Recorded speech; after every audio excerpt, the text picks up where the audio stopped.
Ikatan Jurnalis Televisi Indonesia atau IJTI memperingati hari jadinya yang ke-28. Dengan tema Beyond Journalism, menjaga marwah dan masa depan jurnalisme TV di era disrupsi AI, IJTI menyadari tantangan jurnalisme televisi semakin besar di tengah perubahan teknologi dan ketidakpastian informasi. Di era ini, jurnalis dituntut tidak hanya cepat, tetapi juga akurat dan bermanfaat bagi masyarakat. Pers juga harus terus menjaga kualitas jurnalistik dan mendorong dialog serta perbedaan gagasan. Karena dengan perbenturan ide dalam demokrasi justru dapat melahirkan gagasan yang lebih baik bagi publik. Nah, maka dalam konteks Beyond Journalism ini, maka dalam ulang tahun kali ini, kita mengingat kembali bahwa apapun juga, bagaimana juga perubahan sangat luar biasa besar di luar sana, kita tetap harus paham bahwa kita harus tegak kepada etika dan berpihak kepada publik dan kebenaran. IJTI terus berkomitmen untuk menjaga independensi dan kemerdekaan pers serta meningkatkan kompetensi jurnalis agar karya jurnalistik tetap berpegang pada kebenaran dan memberikan arti positif bagi publik.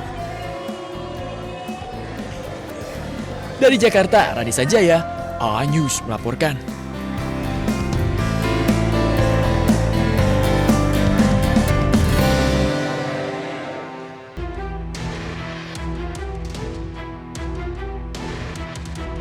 Presenter kondang Ruben Onsu resmi ditetapkan sebagai tersangka oleh penyidik Polres Metro Jakarta Selatan terkait dugaan tindak pidana penipuan atau penggelapan. Penyidik kepolisian menemukan bukti yang cukup untuk menaikkan status terlapor jadi tersangka. Menurut Kasih Humas Polres Metro Jakarta Selatan AKP Joko Adiwibowo, korban mengaku mengalami kerugian akibat janji investasi yang ditawarkan oleh pihak Ruben. Tergiur dengan janji keuntungan yang menggiurkan, korban kemudian menyerahkan sejumlah modal kepada mantan suami Sorwenda tersebut. Terlapor saudara RSO statusnya dialihkan sebagai tersangka. Kemudian dibuatkan surat penetapan sebagai tersangka. Meski statusnya sudah naik menjadi tersangka, polisi menyatakan hingga saat ini belum melayangkan surat pencekalan ke pihak imigrasi. Namun penyidik telah menjadwalkan pemeriksaan perdana terhadap Ruben Onsu dalam kapasitasnya sebagai tersangka pada pekan depan. Dari Jakarta, Raffi Wardani, A-News melaporkan.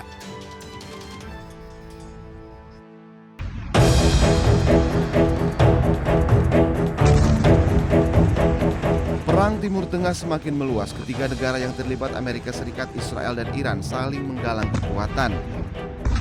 Iran merangkul sejumlah negara tetangga. Oman menjadi salah satu negara yang mendukung Iran menguasai Selat Hormuz. Kini Iran mendekati Irak. Iran mengajak Irak untuk bersama-sama menghancurkan pangkalan militer Amerika Serikat di Timur Tengah. Presiden Amerika Serikat Donald Trump pun murka. Presiden AS Donald Trump mengancam akan membombardir Oman jika menghalangi upaya pembukaan kembali Selat Hormuz. I mean, we control it. We control it with the blockade. We have a blockade. We control it with the blockade. And I like the idea of declaring it a territory. We have total control over the Strait. Meski kondisi terus memanas, namun Pakistan terus mendorong Amerika Serikat dan Iran ke meja perundingan. Namun hingga kini belum ada kesepakatan antara keduanya.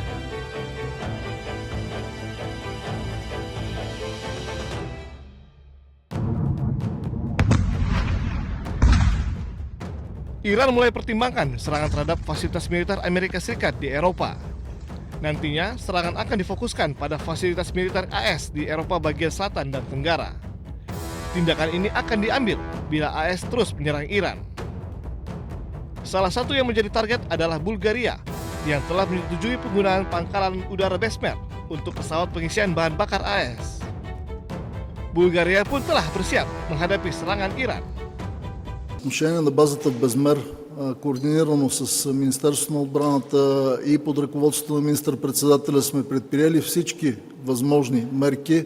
Включително сме се подсигурили, като мерките, които сме предприели, са за много по-високо ниво на заплаха от тази, която реално се докладва по линия на службите и постъпващата информация. Следим постоянно ситуацията и процесите и ще продължаваме да прилагаме мерки, които са изпреварващи и са в много по-голяма степен така интензивни спрямо нивото на информацията за заплаха към момента. Tak hanya itu, serangan yang menewaskan 3 personel militer AS menjadi bukti kemampuan Teheran menyerang target dalam jarak jauh.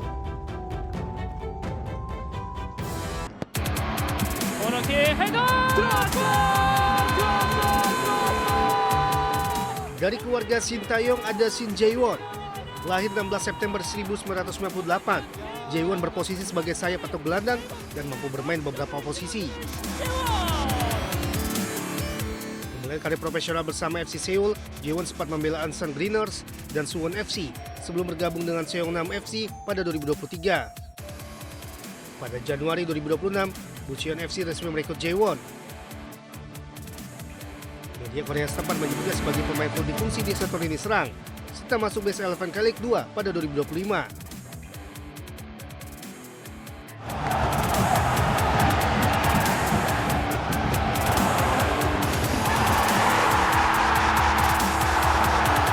Beralih ke keluarga Patrick Kluivert, nama Justin Kluivert menjadi salah satu yang paling matang secara karir. Produk Akademi Ajax ini pernah membela AS Roma serta menjalin masa peminjaman bersama Leipzig, Nice, dan Valencia. Dan kini Justin tengah berkemelut di Premier League bersama Bournemouth. Selain gemilang bersama klub, Justin juga mendapat kesempatan membela Belanda di Piala Dunia 2026. Saat itu Belanda mengalahkan Tunisia 3-1 pada 25 Juni, Justin turun sebagai pemain pengganti. Sementara itu adiknya Sen Kluivert mulai menarik perhatian. Pada musim panas 2026, Sen mengikuti persiapan pramusim Barcelona. Puncaknya, Sen menjalani debut bersama tim utama Barcelona pada 1 Agustus 2026 dalam laga uji coba melawan Birmingham City. Terakhir putra pelatih timnas Indonesia saat ini John Herdman, yaitu Jai Herdman. Jai memilih melanjutkan karirnya di Indonesia setelah resmi didatangkan Bali United untuk menghadapi Super League musim 2026-2027. Kedatangannya sekaligus melengkapi kuota pemain asing Bali United. Jai memiliki posisi sebagai penyerang dan diharapkan bisa menambah daya gedor Bali United. Kecepatan, kemampuan membaca ruang, serta pengalaman bermain di kompetisi Kanada menjadi modal Jai untuk beradaptasi dengan sepak bola Indonesia.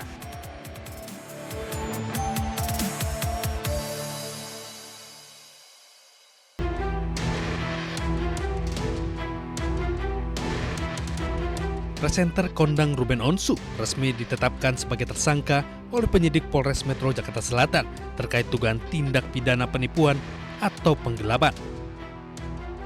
Penyidik kepolisian menemukan bukti yang cukup untuk menaikkan status terlapor jadi tersangka. Menurut Kasih Humas Polres Metro Jakarta Selatan AKP Joko Adiwibowo, korban mengaku mengalami kerugian akibat janji investasi yang ditawarkan oleh pihak Ruben. Tergiur dengan janji keuntungan yang menggiurkan, korban kemudian menyerahkan sejumlah modal kepada mantan suami Sorwenda tersebut. Terlapor saudara RSO statusnya dialihkan sebagai tersangka. Kemudian dibuatkan surat penetapan sebagai tersangka. Meski statusnya sudah naik menjadi tersangka, polisi menyatakan hingga saat ini belum melayangkan surat pencekalan ke pihak imigrasi. Namun penyidik telah menjadwalkan pemeriksaan perdana terhadap Ruben Onsu dalam kapasitasnya sebagai tersangka pada pekan depan. Dari Jakarta, Raffi Wardani, iNews melaporkan.